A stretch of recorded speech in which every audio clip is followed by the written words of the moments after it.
ओडिया भाषा और साहित्य विभाग आलोचना चक्र।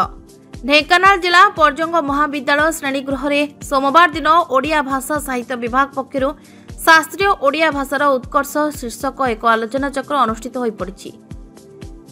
महाविद्यालय अध्यक्षा स्मिताराणी साहू पौराहित आयोजित आलोचना चक्र में पद्मश्री पुरस्कार प्राप्त वाणी भारती पंडित डॉक्टर अंतर्जामी मिश्र मुख्य प्रवक्ता भाव में जोग देथिले।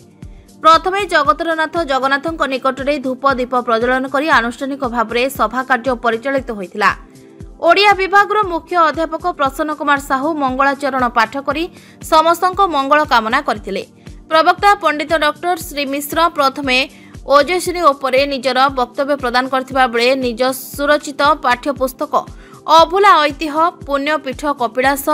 मो दृष्टि में ओडिया प्रभृति 80 रु ऊर्ध्व लिपिबद्ध होइतिबा पुस्तक उपरे श्री मिश्र सम्यक दृष्टिपात करथिले।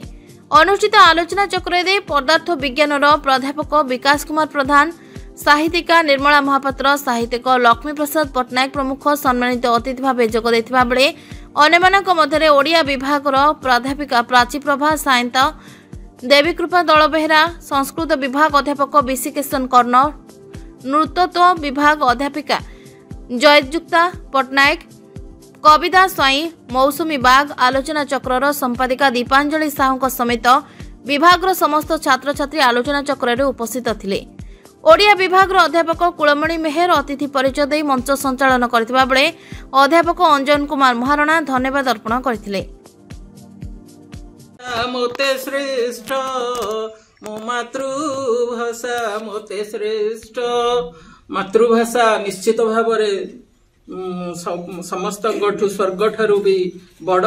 एवं आज ये जो आलोचना है केवल भाषण शुणापी पंडित श्रीजुक्त पद्मश्री अंतर्जामी मिश्र भाषण शुणापी आसिली एवं पिलामानंकु भी पिलामानंक सहित मिसिबा भी आसिली एवं पिलामानंक सहित मु मिसिकिरी मु वर्तमान भी मोर अवसर पर मु ओडिया साहित्य भी पुणी मूलरू आरंभ करिछि पढ़िया पाई एवं ओडिया साहित्य भाषा साहित्यर जय हेउ, पर्जंग महाविद्यालयर जय हेउ, ओडिया सम्मानर जय हेउ एवं जतक ओडिया विभागर जतक अध्यापक अध्यापिका एठी अछंती समस्त पिलांकु धरी ओडिया साहित्य भाषा साहित्यर गवेषणा आरंभ करंतु। पंडित पद्मश्री अंतर्जामी मिश्र सबु पदे पदे सहायता करिवे एवं मु भी तम मानक सहित पाठ पढ़िबी एवं समस्त भगवान को प्रणाम करी आज तम ठारू विदाय नउछि आ तम मानकर उन्नति कामना करूछि। मोची डॉक्टर अंतर्जामी मिश्र जड़े गवेषक स्तंभकार एवं पद्मश्री उपाधि प्राप्त ओडिया भाषा शास्त्रीय भाषा जो 19 राष्ट्रपति पुरस्कार पाई 5 लाख टंका एवं ओडिया व्याकरण जो पद्मश्री पाई। आज जो आलोचना चक्र पर्जंग महाविद्यालय है शास्त्रीय ओडिया भाषार उत्कर्ष से 4टा कैटेगोरी भाषाटी 4टा मान अच्छी गोटे भाषार शास्त्रीय होने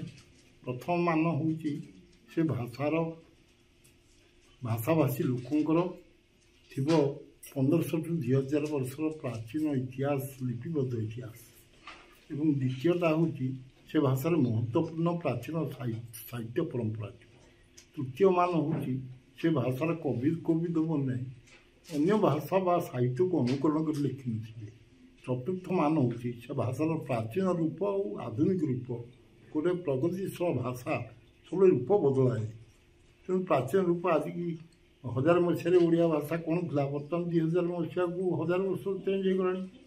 तेणु यह भाषा से विषय आलोचना है यार उत्कर्ष सामाजिक स्तर में केमी भाषा को समृद्ध कर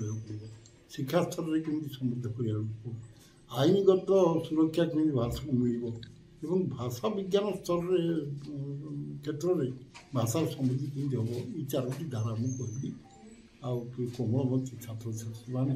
निश्चित भाव ग्रहण करेंगे मातृभाषा को भल पाइबा आशा। ढेंकानाल जिला पर्जंग ब्लॉक निर्मल पट्टनायक रिपोर्ट ना ओडिशा।